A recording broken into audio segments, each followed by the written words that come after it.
ప్రభువునందు సోదరి సోదరులకు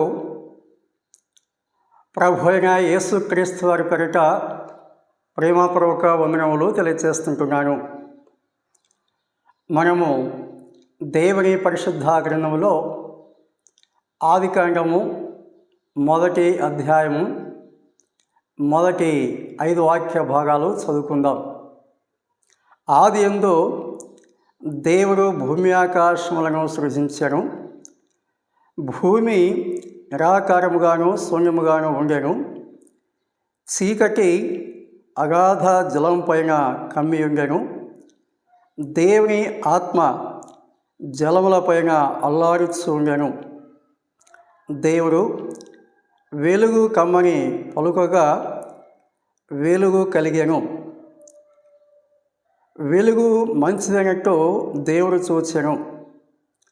దేవుడు వెలుగును చీకటిని వేరుపరచెను. దేవుడు వెలుగునకు పగలనియు చీకటికి రాత్రి అనియు పేరు పెట్టెను. అస్తమయమును ఉదయమును కలుగుగా ఒక దినమాయెను. ప్రభువునందు సోదరి సోదరులారా, మనము చదువుకున్న వాక్య భాగముల నుండి ఈ దినము 2 సంగతులు మనము ధ్యానం చేద్దాం. మొదటి అంశము, దేవుడు వెలుగును చీకటిని వేరు చేయుట. రెండవది, దినము అనగా కాల పరిమితి ఎంత. 2 సంగతులు మనము దేవుని పరిశుద్ధ గ్రంథములో లేఖన ఆధారంగా సంగతులు ధ్యానం చేద్దాం. మొదటి అంశముగా, దేవుడు వెలుగును చీకటిని వేరు చేశాడు. పైభాగంలో మనం చూసినప్పుడు చీకటి అగాధ జలం పైన కమ్మి ఉండేను అని మనం చూస్తాం. దేవుని ఆత్మ జలములపైన అల్లాడుచుండెను. పతనమైపోయిన సృష్టిని అలాగే విడిచిపెట్టక ఆ పతన స్థితి నుండి దేవుడు ఒక మంచి స్థితిలోనికి సృష్టిని మార్చినట్లుగా దేవుని వాక్యంలో మనం చూస్తున్నాం. పతనమైపోయినటువంటి జీవితాలను కూడా దేవుడు మార్చేవాడు. దేవుని వాక్యమును మనం జాగ్రత్తగా ఆలోచన చేస్తే, 1వ అధ్యాయము 1వ వచనం మినహాయిస్తే ఆ మిగిలిన వాక్య భాగం అనగా 1వ అధ్యాయము 2వ అధ్యాయంలో పతనమైపోయిన సృష్టిని దేవుడు పునరుద్ధరించినట్లుగా చూస్తాం. 3వ అధ్యాయంలో పతనమైపోయిన మానవుని పునరుద్ధరించినట్లుగా మనం చూస్తాం. దేవుడు చెడిపోయిన వాటిని, పడిపోయిన వాటిని, లేక ఆ నాశనమైన వాటిని అలాగే ఉంచేవాడు కాదు. వాటిని తిరిగి బాగు చేసేవాడు. తిరిగి ఆయన బాగు చేస్తారు. ఎంతగా బాగు చేస్తారంటే,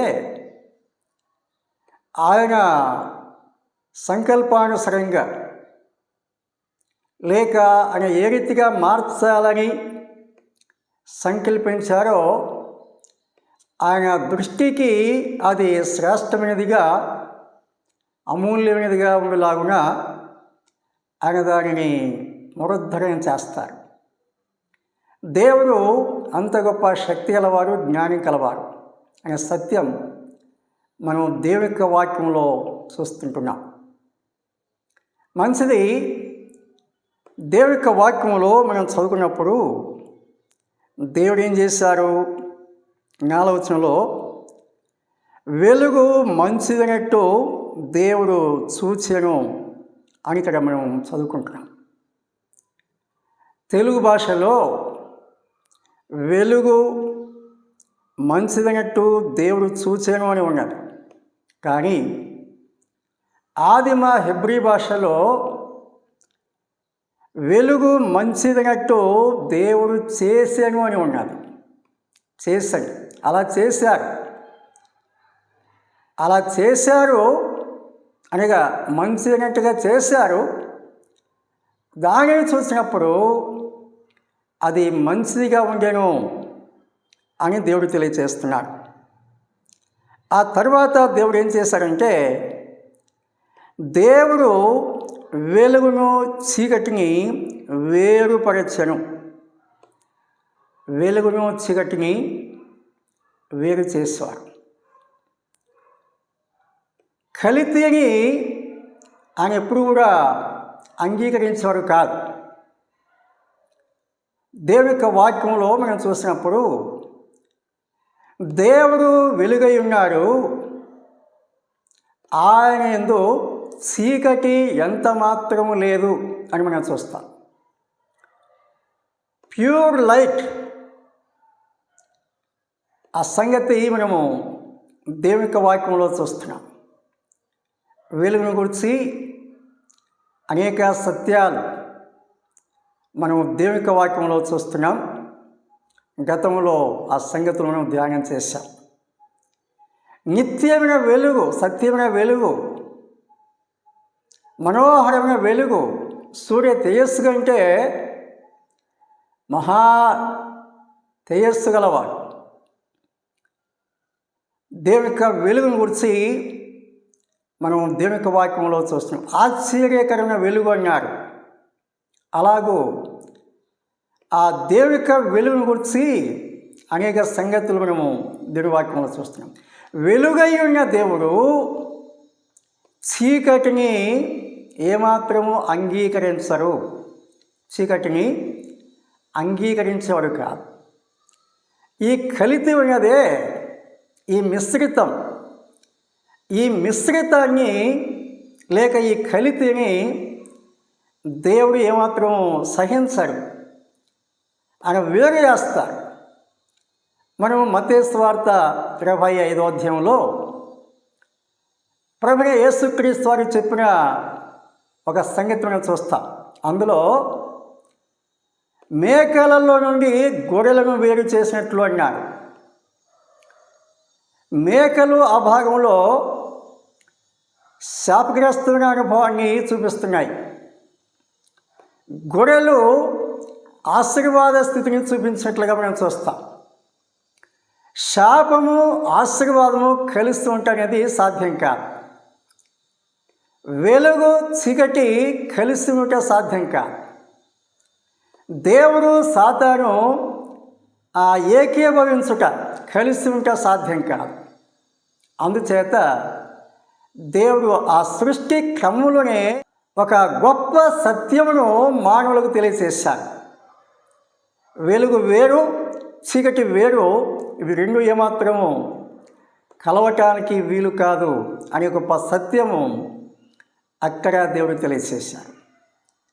ఇందులో దేవుడు మనకు నేర్పించే గొప్ప సత్యం ఏమిటంటే, వెలుగు సంబంధులు చీకటి సంబంధంతో ఏమాత్రం కలిసిపోకూడదు, మిశ్రితం కాకూడదు. ప్రపంచంలో అంతా కలితిగా ఉన్నది, కానీ దేవుని యొక్క పిల్లల ప్రత్యేకత ఎలా ఉండాలో దేవుని యొక్క వాక్యంలో దేవుడు తెలియజేస్తున్నాడు. ఆదికాండం ప్రారంభించి ఆ చిట్ట గ్రంథం ప్రకటన ఉన్నది కదా, అంతవరకు కూడా ఈ రెండు వర్గాలను దేవుడు వేరు చేసినట్లుగా లేక ప్రత్యేకపరిచినట్లుగా దేవుడు తన గ్రంథంలో తెలియజేస్తూ వచ్చాడు. మనం కొరింథీ 2వ పత్రిక 6వ అధ్యాయము 14 నుండి 18 వరకు చూస్తే, దేవుడు సాతానుతో ఏమాత్రం సంబంధం కలిగి ఉండేవాడు కాదు. కాబట్టి దేవుని పిల్లలు ప్రత్యేకంగా ఉండాలి అనే సత్యము అందులో తెలియచేస్తుంటున్నాడు. మీరు అవిశ్వాసులతో జోడుగా ఉండకూడి నీతికి దుర్నీతికి ఏమి సాంగత్యము, వెలుగునకు చీకటితో ఏమి పొత్తు, క్రీస్తునకు బెలియాలతో అనగా సాతానుతో ఏమి సంబంధము, అవిశ్వాసితో విశ్వాసికి పాలెక్కడిది, దేవుని ఆలయమునకు విగ్రహములతో ఏమి పొందిక, మనము జీవము గల దేవుని ఆలయమై ఉన్నాము. అందుకు దేవుడు ఇలాగూ సెలవిస్తున్నాడు, నేను వారిలో నివసించి సంచరింతును, నేను వారి దేవుడినై ఉందును, వారు నా ప్రజలై ఉందురు. కావున మీరు వారి మధ్య నుండి బయలువెడలి ప్రత్యేకముగా ఉండుడి, అపవిత్రమైన దానిని ముట్టకుడి అని ప్రభు చెప్పుచున్నాడు అని ప్రభు ఈ వాక్యంలో తెలియజేస్తున్నాడు. మనము యోహాను సువార్త 15వ అధ్యాయము 19వ వాక్యము గమనించినప్పుడు, మీరు లోక సంబంధులైన ఎడల లోకము తన వారిని స్నేహించును, అయితే మీరు లోక సంబంధులు కారు, మీరు లోక సంబంధులు కారు. నేను మిమ్మను లోకములో నుండి ఏర్పరచుకుంటుని, నేను మిమ్మును లోకములో నుండి ప్రత్యేకపరచుకుంటుని అని ప్రభు చెప్తున్నారు. గ్రీక్ భాషలో ఎక్లీషియా అనే ఒక పదం ఉంటుంది. ఎక్లీషియా అనగా ప్రత్యేకింపబడిన వారు అని అర్థం. లోకములో నుండి ప్రత్యేకపరచబడిన వారు, లోకముల నుండి దేవుని చేత ఏర్పాటు చేయబడి ప్రత్యేకించబడిన వారు, దేవుని కొరకు ప్రత్యేకింపబడిన వారు, ప్రతిష్ఠింపబడిన వారు అనే భావాలు అందులో మనకు కనిపిస్తుంటున్నాయి. ప్రభునందు సోదరి సోదరులారా, దేవుని పిల్లలు ఎప్పుడు కూడా ఈ మిశ్రితము కలిగి ఉండటం అనేది దేవునికి ఇష్టం కాదు. దేవుడు పరిశుద్ధుడు, ఆయన చీకటిని ఏమాత్రము అంగీకరించేవారు కాదు. దేవుడు మనలను లోకములో నుండి ప్రత్యేకపరిచారు. మనం ప్రభువు కోసం ప్రత్యేకంగా జీవించాలి అనే ఉద్దేశం కలిగి ఉన్నారు. ఆ సత్యమును మనం గ్రహించి ప్రత్యేక జీవితం కలిగి ఉండాలి. మన జీవన శైలి మనము ఎస్తేరు గ్రంథంలో గమనిస్తే, అక్కడ హామాను రాజుతో ఒక మాట చెప్తున్నాడు.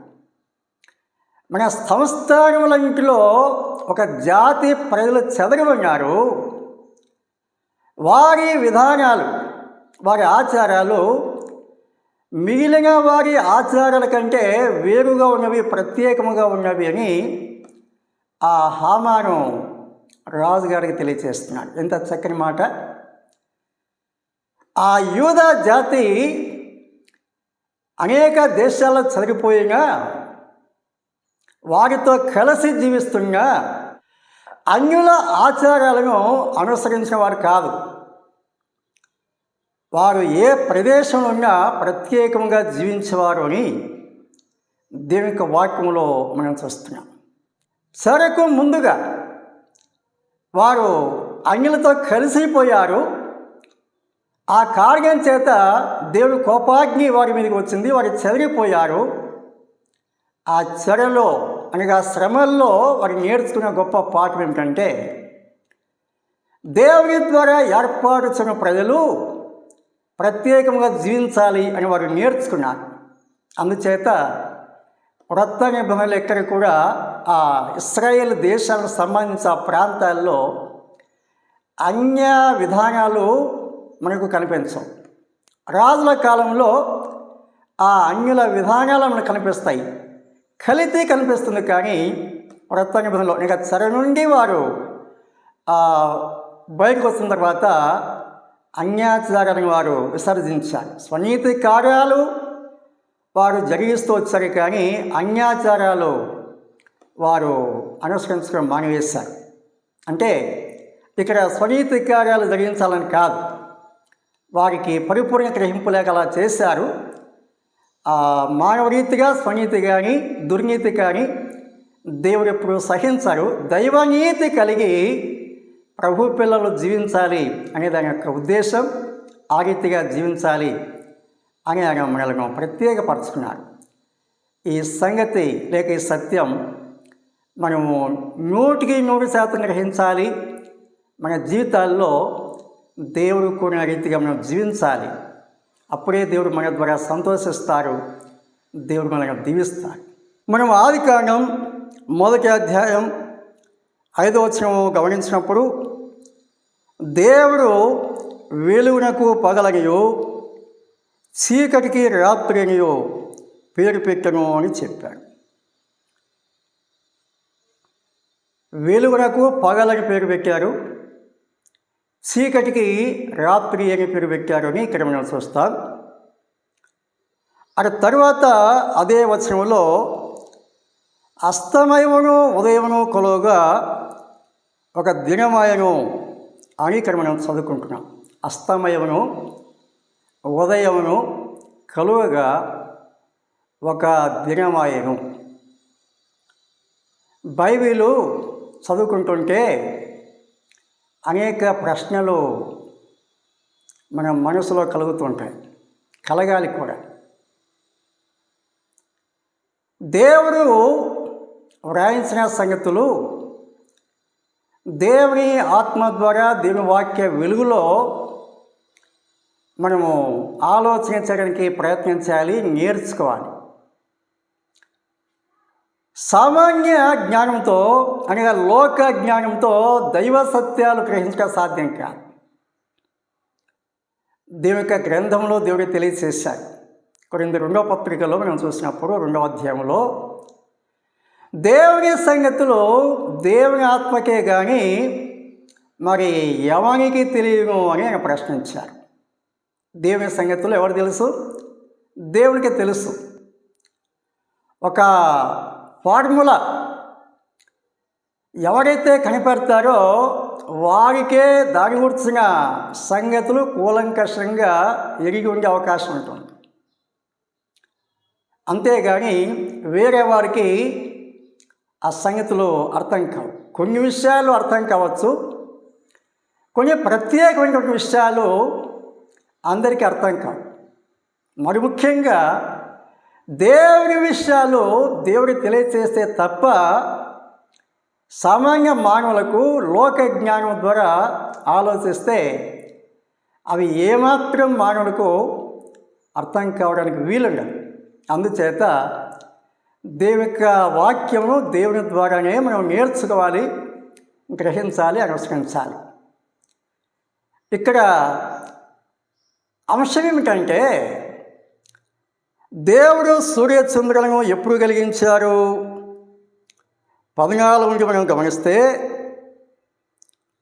దేవుడు పగటిని రాత్రిని వేరుపరచినట్లు ఆకాశ విషయాల ముందు జ్యోతులు కలుముగా కానియు అవి సూచనలను కాలములను దిన సంవత్సరములను సూచించుటకై ఉండుగా కానియు భూమి మీద వెలిగించుటకు అవి ఆకాశ విషయాలను జ్యోతులై ఉండుగా కానియు పలికెను. ఆ ప్రకారము ఆయను అని చెప్పాడు. ఆ దినము 4వ దినము అని 19లో చెప్పారు. సూర్య చంద్రులను లేక నక్షత్రాలను దేవుడు ఎప్పుడు కలుగజేశారంటే 4వ దినమున కలిగించారు లేక చేశారు అని దేవుడు తన గ్రంథంలో మోషే ద్వారా వ్రాయించారు. దేవుడు 4వ దినమున సూర్యుని చంద్రుని తయారు చేస్తే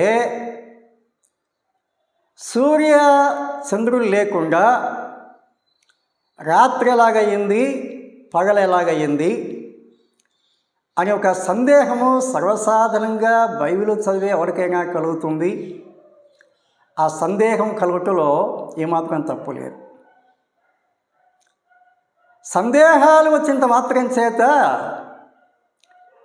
మనకు అర్థం కాని విషయాలు అసత్యమని కాదు. దేవుడు తెలియచేసిన సత్యాలు దేవుని యొక్క వాక్య వెలుగులోనే మనము గ్రహించవలసి ఉంటుంది. ఇక్కడ కొన్ని విషయాలు మేము గమనిస్తాము. యూదుల దినములు ఎలా లెక్కిస్తారంటే సూర్యాస్తమయం నుండి తిరిగి సూర్యాస్తమయం వరకు ఒక దినముగా వారు లెక్కిస్తారు. ఇంకా చెప్పాలంటే ఈరోజు సాయంకాలము 6 గంటల నుండి రేపు సాయంకాలము 6 గంటల వరకు, అంటే మన లెక్క ప్రకారం వారు ఒక దినముగా లెక్కిస్తారు. ఈ కాలంలో మనం లెక్కించే దినాలు వేరు. మధ్యరాత్రి ఆ 12 గంటలు దాటినప్పటి నుండి ఆ తర్వాత మధ్యరాత్రి 12 వరకు మనం లెక్కిస్తాం. అయితే సర్వసాధారణంగా ఈ విద్యా జ్ఞానము మనుషులో లేనప్పుడు సూర్యోదయం నుండి ఆ తర్వాత సూర్యోదయం వరకు ఒక దినముగా లెక్కించే అలవాటు మనకు సామాన్యంగా ఉన్నది. ఇది మన దేశంలో మనకు తెలిసినటువంటి విషయం. కానీ బైబిల్లో ఒక నిర్దిష్టమైన సమయమే కాకుండా అనేక రీతులుగా ఒక దినము అని చెప్పబడింది. ఆ సంగతులు కూడా దేవుని యొక్క వాక్యములు మనం చూద్దాం. బైబిల్ బాగా పరిచయం వారికి ఒక వాక్య భాగం గుర్తుంటుంది ఈ సంవత్సరాల లెక్కలో. ఏంటంటే పేతురు 2వ పత్రిక 3వ అధ్యాయము 8లో దేవుడు ఈ రీతిగా తెలియజేస్తుంటున్నాడు. ప్రియులారా, ఒక సంగతి మరచిపోకూడి, ఏమనగా ప్రభు దృష్టికి ఒక దినము 1000 సంవత్సరముల వలెను, 1000 సంవత్సరములు ఒక దినం వలెను ఉన్నవి అని ఇక్కడ చూస్తున్నాం. దేవుని లెక్కలో ఈ దినాలు సంవత్సరాలు ఎలాగున్నాయంటే ఒక దినము 1000 సంవత్సరాలాగా ఉందంట. మనం ఒక దినం అనుకుంటే, అనగా 24 గంటలు ఒక దినం అని మనం అనుకుంటే, ప్రభు లెక్కలో 1000 సంవత్సరాలుగా ఉన్నదట. ఎందుకు ఈ మాట చెప్పారంటే ఆయన తన సంఘమును తీసుకుని వెళ్ళటానికి ఏ రీతిగా అపేక్ష కలిగి ఉన్నారు అనే సందర్భంలో ఈ వాక్యము తెలియచేయబడి ఉంటున్నాడు. ఒక్క దినం గడిస్తే అయ్యో 1000 సంవత్సరాలు దాటిపోయిందే అని ఆయన ఆవేదన చెందుతున్నాడు. అదే సమయంలో పాపి రక్షించబడే విషయంలో 1000 సంవత్సరాలు గడిచినా ఇంకా ఒక దినమే కదా, సరే చూద్దాం, ఇంకా గ్రహిస్తారు, ఇంకా మనసు మార్చుకుంటారు, ఇంకా నమ్ముకుంటారు, జీవితం మార్చుకుంటారు. పాపి రక్షణ విషయంలో ఆయన దీర్ఘశాంతి కలిగి ఉన్నారు. ఆ భావంతో ఇక్కడ ఈ వాక్యం దేవుడు రాయించారు. ఒక దినము 1000 సంవత్సరాలాగా ఉన్నది, 1000 సంవత్సరాలు ఒక దినములాగా ఉన్నది అని చెప్పారు. ఇది ఒక లెక్క. మరొక లెక్క చూద్దాం. మోషే ప్రార్థన చేస్తూ ఏం చెప్పారంటే 90 కీర్తన 4వ వాక్యం, నీ దృష్టికి 1000 సంవత్సరములు గతించిన నిన్నటి వలె ఉన్నవి అని చెప్పారు. ఇది పేతురు పత్రికలో మనం చదివిన వాక్య భాగానికి సమానం. కానీ తర్వాత ఏం చెప్పారంటే రాత్రి అందలి ఒక జాము వలె ఉన్నవి అని చెప్పారు.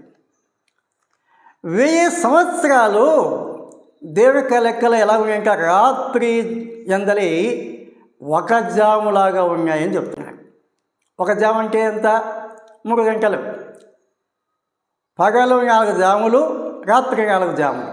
కాబట్టి దినము అనగానే మనము అనుసరించే ఈ 24 గంటల దినము అని ప్రతిసారి లెక్క కాదు.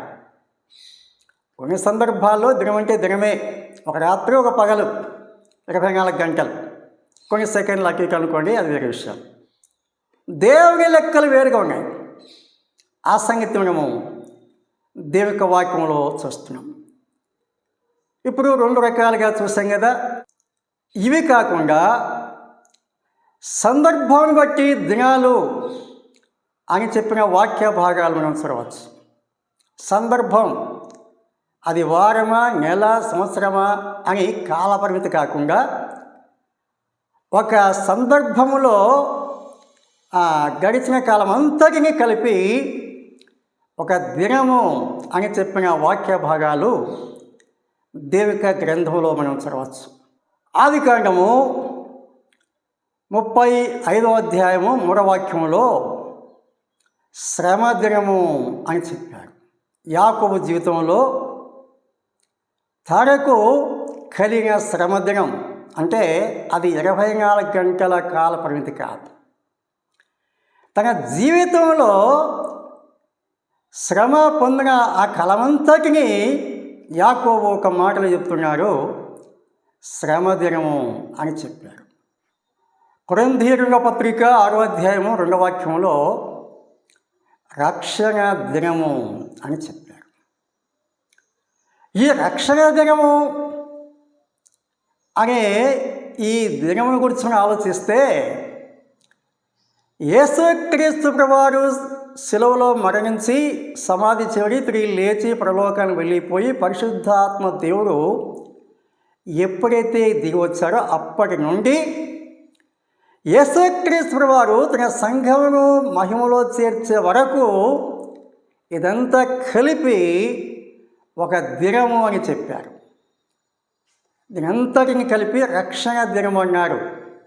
వ్యక్తిగతంగా ప్రతి వ్యక్తికి ప్రతిరోజు, ప్రతి గడియ, ప్రతి క్షణము రక్షణ దినమే. కానీ సంఘం అంతటికి సంబంధించి మనం ఆలోచిస్తే ఈ కాలం అంతటిని కలిపి రక్షణ దినము అని దీని వాక్యంలో చెప్పారు. ప్రకటన 1వ అధ్యాయం 10వ వాక్యంలో ప్రభు దినము అని చెప్పారు. ప్రభు దినం అంటే ప్రభు యేసుక్రీస్తు వారు మానవుల స్థానంలో శిక్ష భరించి చనిపోయి సమాధి చివరి తిరిగి లేచిన దినము, పునరుత్థాన దినం. ప్రభు పిల్లలు సంఘముగా కలిసి ప్రభుని ఆరాధించే దినం. ఆ దినమును ప్రభు దినము అని వాక్యంలో దేవుడు తెలియజేశారు. తెస్సలోనిక 2వ పత్రిక 2వ అధ్యాయం 1వ వచనంలో యేసుక్రీస్తు ప్రభువారు సంఘము కొరకు వచ్చే ఆ క్షణకాలం, ఆ కొద్ది సమయాన్ని ఒక దినము అని దినవాక్యంలో చెప్పారు. అదొక ప్రత్యేక దినముగా చెప్పినట్లుగా మనం దినవాక్యంలో చూస్తున్నాం. అలాగే యెషయా 61:2లో శ్రమ దినమని చెప్పారు. ఇశ్రాయేలులకు కలిగే ఉగ్రత దినం లేక శ్రమ దినం, మహాశ్రమలు వారి మీదకి రాబోతున్నవి. ఆ 7 సంవత్సరాలు, అందులో సగభాగం మహాశ్రమలు. ఆ 7 సంవత్సరాలు ఒక దినముగా చెప్పబడినట్లుగా మనం దేవుని యొక్క వాక్యంలో చూస్తున్నాం. ఉగ్రత దినము అని దేవుని వాక్యంలో తెలియజేశారు. ప్రకటన 6వ అధ్యాయం 17లో అన్యులకు కలిగే శ్రమల కాలం అని చెప్పారు. అన్యులకు కలిగే శ్రమల కాలం, ఆ కాలాన్ని గురించి కూడా ఒక దినము అని చెప్పారు. ఆ కాలం కూడా ఒక దినము అని చెప్పారు. యోహాను 1వ పత్రిక 4:17లో విశ్వాసుల తీర్పు దినం అని చెప్పారు. విశ్వాసులకు తీర్పు తీర్చే దినం. కొరింథీ 2వ పత్రిక 5వ అధ్యాయము 10లో కూడా ఆ సంగతి చెప్పారు. విశ్వాసులకు తీర్పు ఉన్నది అనేది వాక్యంలో చెప్పారు. అది ధవళ సింహాసనం ఎదుట జరిగే తీర్పు కాదు. అవిశ్వాసులకు జరిగే తీర్పు వేరు. విశ్వాసులకు జరిగే తీర్పు క్రీస్తు న్యాయపీఠం ఎదుట ఆయన తన పిల్లలకు తీర్పు తీరుస్తారు అని దీని యొక్క వాక్యంలో దేవుడు తెలియజేశారు. అదే వాక్య భావంలో అనగా కొరింథీ 2వ పత్రిక 5:10లో విశ్వాసులకు బహుమానాలు ప్రదానం చేసే దినమని కూడా చెప్పారు. అంటే ఈ వాక్యాలను ఎందుకు జ్ఞాపకం చేసుకుంటున్నాం అంటే సందర్భాన్ని బట్టి ఒక్కొక్క కాలాన్ని ఒక దినముగా దేవుడు తెలియజేశారు. యాకోబు జీవితంలో ఇంచుమించుగా 20 సంవత్సరాలను ఒక దినము అని చెప్పిన వాక్య భాగాలు మనకు బైబిల్లో కనిపిస్తాయి. కొన్ని వాక్య భాగాలు గమనిస్తాం చూడండి. ఆదికాండము 28వ అధ్యాయము 10-11 వచనాల్లో యాకోబు ఒక ప్రాంతానికి వచ్చినప్పుడు అక్కడ ప్రొద్దుగురింకెను అని చెప్పారు. అక్కడ ప్రొద్దుగురింకెను. యాకోబు జీవితంలో ఆ చీకటి ప్రారంభించినటువంటి దినము లేక కాలం అంటే ఆ రోజే ప్రారంభమైందని కాదు. తండ్రిని మోసగించారు, అన్నను మోసగించారు, అక్కడ ప్రారంభమైంది ఆ చీకటి కాలం. ఎప్పుడు తెల్లవారింది అంటే మధ్యలో తెల్లవారిందన్నారు, కానీ సూర్యోదయం మాట ఎప్పుడు రాబడిందంటే 31వ అధ్యాయము 41వ వచనంలో చెప్పాడు. సూర్యోదయం ఆయను అని చెప్పారు. ప్రొద్దుగురింకెను అన్నారు 28వ అధ్యాయంలో, సూర్యోదయం ఆయను అన్నారు 31వ అధ్యాయంలో. ఈ మధ్యకాలంలో దాదాపుగా 20 ఏళ్ళ కాలము ఉన్నది అని మనం గ్రహిస్తున్నాం. అంటే కేవలము 20 ఏళ్ళు గడిస్తే ఒక దినమున కాదు. యాకోబు జీవితంలో 20 సంవత్సరములు చీకటి కాలము, చీకటి అనుభవించారు. వెలుగు లేని జీవితాలు, వెలుగు లేని దినాలు. ఈ 20 సంవత్సరాల కాలము యాకోబు జీవితంలో చీకటి కాలము లేక ఒక రాత్రి అని చెప్పారు. ఒక రాత్రి, ఒక దినం కూడా కాదు. సూర్యుడు అస్తమించను అన్నారు, సూర్యోదయమాయను అని చెప్పారు. ఒక రాత్రి కాలము దాదాపుగా 20 సంవత్సరములు అని చెప్పారు. అంటే ఎందుకు ఈ విషయాలని మనం ఆలోచిస్తున్నామంటే, దినం అంటే కేవలము 24 గంటలు మాత్రమే కాదు అనే ఆ సంగతి మనం గ్రహించడానికి దేవుని వాక్య ఆధారంగా కొన్ని సంగతులు మనము జ్ఞాపకం చేసుకుంటూ వచ్చాం. ఈ వాక్య భాగాల్లో ఉన్నటువంటి సారాంశం ఏంటంటే, కేవలము 24 గంటలు మాత్రమే ఒక దినము అని చెప్పడానికి అవకాశం లేదు.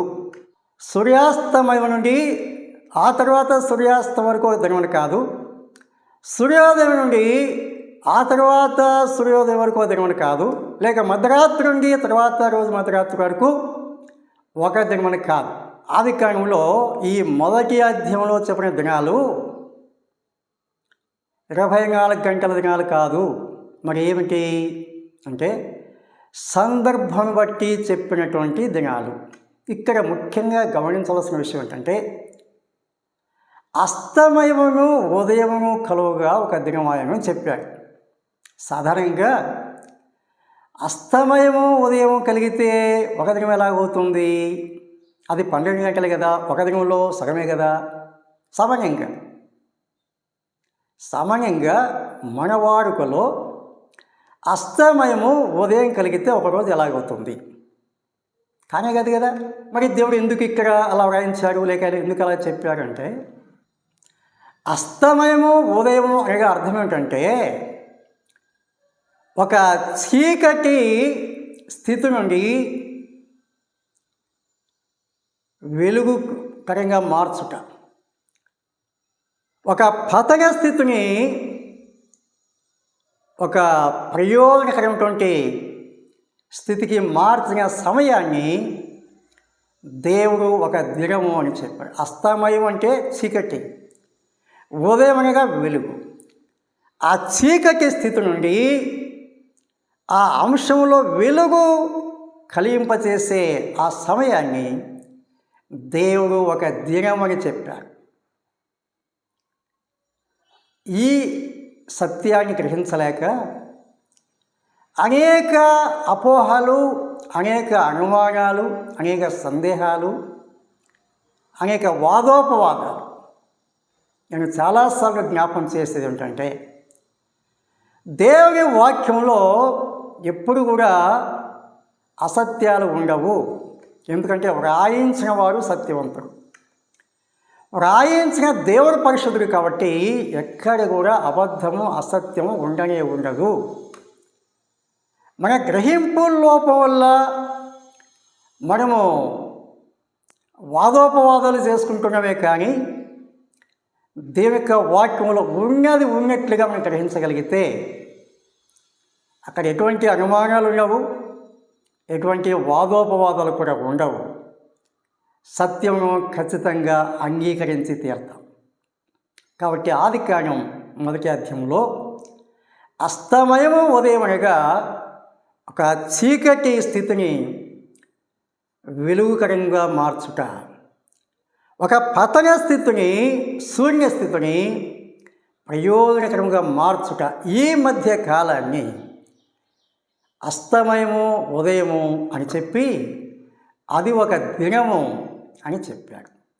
ఈ సత్యమును ఖచ్చితంగా మనము గ్రహించాలి. ఈ సత్యం గ్రహించకపోతే బైబిల్ మనకు అర్థం కాదు. బైబిల్లో ఉన్న సత్యం అదే, దేవుని గ్రంథంలో ఉన్న సత్యం అదే. కాబట్టి దేవుడు ఏ ఉద్దేశంతో రాయించాడో, ఏ క్రమంలో రాయించాడో ఆ క్రమంలోని మనం స్వీకరించాలి, సత్యం గ్రహించాలి. అప్పుడే మనము మేలు పొందగలం, దేవుని నామానికి మహిమ కలిగించగలం. అనంతమైన దేవుని జ్ఞానానికి యుగయుగాలు తరతరాలు మహిమ కలుగుగాక. ప్రభు పేరిట అందరికీ వందనాలు తెలియజేస్తుంటున్నాను.